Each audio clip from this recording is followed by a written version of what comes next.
Alors là, Chaton et son ami vont planter le châtaignier. L'ami fait plus que regarder que planter là. Voilà, mais pour l'instant, après il va aider. Hop. Et en fait, moi je tiens en laisse le chat là en fait, regardez. Hop là, un petit chat. Un petit chat en laisse. Qui en a rien à faire de la pluie et qui explore tout. Voilà, donc c'est un moment très très sympathique. Et du coup, voilà, là on le plante à quelques mètres du poirier. L'objectif étant que il y ait deux grands arbres à côté. Alors on espère ne pas les avoir plantés trop proches. Mais en fait, ici il y a un orme et là il y a des ormes. Ou des aulnes, je sais jamais. Enfin bref. Et du coup, petit chat qui vient creuser dedans. Oh là là, je gêne. J'ai l'impression qu'il prend vraiment plaisir à me mettre sur mes bottes. Oui, bah, il fait toujours ça. Donc voilà. Tu fais tout. Voilà. Pense à ton dos, c'est juste c'est parce que j'ai envie de faire attention à ton dos. Du coup, je creuse plus profond, c'est ça? Ouais, on va pouvoir creuser aussi un peu plus large. Un peu plus large. Ah, le chat s'en va, je vais devoir les laisser. Le chat aille trop loin et que je dois m'en aller. En fait, là, on l'a mis à 4 mètres du poirier. Alors, c'est un poirier qui a déjà 70 ans. Donc, on l'avait élagué. Regardez, il repart un peu comme il peut. Et en fait, on pense que le temps que ce châtaignier prenne sa place en tant qu'arbre majestueux, on pense que le poirier sera quand même en grande fin de vie. Donc, c'est pour ça qu'on s'est permis de le mettre à 4 mètres du poirier. L'autre raison, c'est qu'en fait, au niveau du poirier, le poirier perd ses poires. Et en fait, il y a beaucoup d'orties du coup. C'est un sol qui est assez azoté. On pense que ça va bien aider l'arbre à pousser. Voilà, donc là, Florian a trouvé un gros caillou. Et, un caillou, c'est pas un gros caillou. C'est vrai, ça va? C'est une pierre semi-précieuse, moi. Non. Voilà, donc voilà pourquoi on l'a planté aussi proche du poirier malgré le fait que le poirier soit quand même un arbre adulte. On s'est dit que le temps que le châtaignier pousse, le poirier serait en fin de vie. Voilà. Hop. Ah, bah le chat revient. Bonjour mon petit chat. Bonjour mon petit chat. Bon, on a une serviette, on va pouvoir le sécher tout à l'heure. Regarde la méga grosse pierre. Oh non, c'est une toute petite. Que par rapport à d'habitude. On n'a pas beaucoup de pierres en fait, mais d'habitude quand on tombe sur une pierre, elle est assez grosse. Oui, c'est le... Il s'est mis au pied du jet. Le cul au sec quoi. Oui, ben, il a bien raison. C'est trop mignon. Non, on n'est pas du tout gaga de notre chat, tout va bien. Hein. Et par contre là, normalement, le châtaignier avait des chatons. Donc ce qu'on va faire, c'est qu'on va enlever les chatons pour qu'ils se concentrent sur ses racines. Voilà. Et franchement, faire du jardinage avec le chat à côté, c'est juste trop agréable. On fait attention dès qu'on manipule des... Alors attention, il y a une grosse pierre là au coin. Enfin, par exemple la cisaille là qui a au pied. On a fait très attention.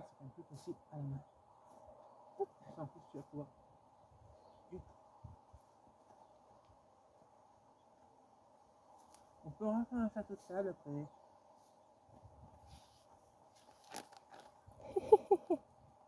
Voilà, on a un petit chat qui monte aux arbres, qui sait pas descendre. Au pire, on ira le chercher. Hein. Coucou! Ah bah si, c'est descend. Tout va bien. Oh là là, mais c'est haut. Bon, allez, je vais aller l'aider.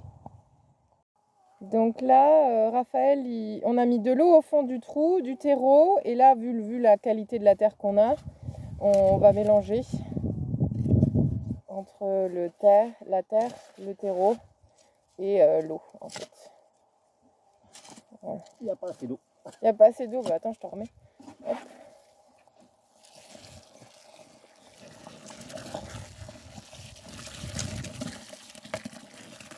Voilà. Donc ça fait une sorte de gadou, mais au moins ça collera bien aux racines quand on mettra le pot. Sachant qu'en plus c'est un plan greffé, donc il faut faire très attention. Regardez, ici on a le greffon, enfin le point de greffe plutôt. Et en fait il faut du coup que la terre elle arrive vraiment là, parce qu'en plus on va pailler. Donc on a un peu peur que le point de greffe soit à l'humidité. On espère que ça va le faire. Voilà. Puis revenir un petit peu. Là les gars ils ont enlevé le pot et ils sont en train d'essayer de déchignonner les racines parce qu'à mon avis il a été resté pendant beaucoup trop longtemps dans le pot. Merci Jardiland. Mais bon, du coup je pense que je vais aller les aider pour couper les racines proprement avec mon sécateur de la mort. Voilà. Et puis ils ont mis un peu de sang séché de corne broyée au fond du trou mélangé à la terre derrière et ça va le faire. Allez, à plus. Donc là, on a essayé de mettre l'arbre le plus droit possible, qui penche encore un peu vers moi, donc il faudra le redresser. Donc je ne sais pas si on a de la chance ou pas de chance, mais à chaque fois qu'on vient au terrain pour planter des arbres, il y a de la pluie. Donc nous, on pense que c'est plutôt de la chance, on devrait venir planter plus souvent. Et donc là, l'objectif, c'est de planter des groseilliers. Voilà. Donc je vous mettrai les variétés. Donc il y a une blanche, une rouge et même variété blanche-rouge. Et donc en fait l'objectif c'était de faire une sorte de petit arc de cercle pour amener vers le sentier, parce que le sentier sera ici. Et ici il y aura une haie de ronces sans épines, donc on les a déjà plantées avec le mûrier de ce côté-là. L'objectif étant de faire une sorte d'arc de cercle, quand on voit que je recule, voilà, de faire un arc de cercle qui amène à vouloir aller au fond, sachant qu'au fond il y aura autre chose. Et donc là, on va mettre les 4 groseilliers au pied des pommiers déjà bien avancés, sachant que par exemple cette branche-là, on devra la refermer. Enfin voilà, on a encore du travail sur les pommiers. Mais on fait une association pommiers-groseilliers. Voilà, pour l'instant. Après, on mettra d'autres trucs.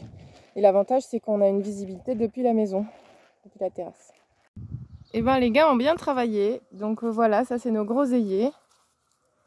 Hop. Nos 4 groseilliers. Du coup, l'objectif étant qu'on puisse encore, si on le souhaite, faire un petit passage ici entre les 2 pommiers, mais le passage principal se fera là. Voilà. Donc normalement, il n'y aura pas besoin, on peut refermer cet espace, ça sera juste utile pour cueillir les pommes. Oh, petit chat. On lui a enlevé la laisse parce qu'il reste bien avec nous, donc tant qu'on l'a à l'œil, ça va. Voilà. Bon, et ben, il s'est arrêté de pleuvoir, ça fait du bien. On a planté le châtaignier là-bas, qu'on a paillé également. Attention au point de greffe, donc je vais aller vérifier. Et puis après, on va se rentrer. Juste avant de partir, je suis venue vérifier le travail fini, parce que bon, je m'occupais du chat. Donc là, j'ai bien dégagé le paillage pour pas que le point de greffe, il était un petit peu trop mis dans le paillage. Voilà, et puis je suis pas toute seule à inspecter. Voilà, donc on a un chasseur né, de toute façon, il nous a déjà ramené plusieurs musaraignes dans le terrain urbain. Alors imaginez ici. Bref, hein, mon petit chat. Donc sur ce, eh ben, nous on va terminer ce très bon moment en allant manger à la maison. Et on vous dit à la prochaine. Ça fonctionne cette fois-ci. Donc là les gars, ils sont autour d'un aziminier. Donc c'est quoi comme variété potentielle C'est un primus ou un sunflower. Voilà, primus ou sunflower. Et ça va. On attend les précisions des jardins de Saint-Éloi. Donc là on a planté, même si c'est pas du tout la saison et tout, donc il a été arrosé à fond, on va bien le surveiller. Mais c'est parce que c'est un cadeau de Florian. Voilà. Merci Florian. Et du coup, on l'a planté ici parce qu'il devait y avoir un arbre à cire qui n'a pas pris. Et donc, il y a une place qui s'est libérée. Voilà. Et on en plantera sans doute un deuxième parce que même s'ils sont auto-fertiles, c'est mieux d'en avoir 2. Donc le deuxième devrait être un peu plus loin au niveau du bassin, mais on ne peut pas le planter tout de suite. Et là, on va aller vers les framboisiers. T'as pas dit que ça a le goût de mangue et de banane à la fois? Ah ouais, les fruits a le goût... Enfin, bon, on ne sait pas en fait, mais a priori, c'est un goût qui ressemble à la mangue avec la chair de la banane. Donc on va tester. Là, en plus des framboisiers, on a fait un petit peu de travail d'élagage. Oui, et on a appris à Florian ce qu'était un bouleau et qu'il ne fallait pas couper les bouleaux. Donc on a ce deuxième bouleau là qui a pris cher parce qu'il l'a encore coupé. Donc bon voilà, c'est la vie, on apprend avec ses erreurs, il fera plus attention la prochaine fois. Sauf que là, pour vous dire, ici on a laissé, alors on ne sait pas si c'est un prunier ou un pommier, mais on verra. En fait, tous les arbres qui sont bien placés, qui étaient bien droits et beaux, on les a gardés. Donc lui, il est un peu proche du noisetier, mais pour l'instant, on le garde. On a gardé aussi, donc ceux-là, ils vont être coupés d'ailleurs. Je ne sais pas pourquoi ils n'ont pas été coupés. Nous, on a gardé celui-là. Okay, ça. Salut Jusqu'à. Là, on a gardé ces deux-là. Hop, celui-là et celui-là. Et ici, on a planté les framboisiers le long du pignon. Pour deux raisons. La première, c'est que comme ça ne peut pas envahir chez eux. Parce que l'objectif, c'était de faire une haie de framboisiers. Et comme les framboisiers, ça bouge, on sait que ça ira pas chez le voisin. Et aussi parce que du coup, on ne peut pas planter de buissons et d'arbres parce que c'est trop proche de leur maison. On ne veut pas que ça abîme leur maison. Donc voilà, on a mis des framboisiers. Et puis ben, voilà. Donc un week-end au jardin, ça fait du bien. Et on espère que bientôt on pourra emménager dans la maison. Voilà.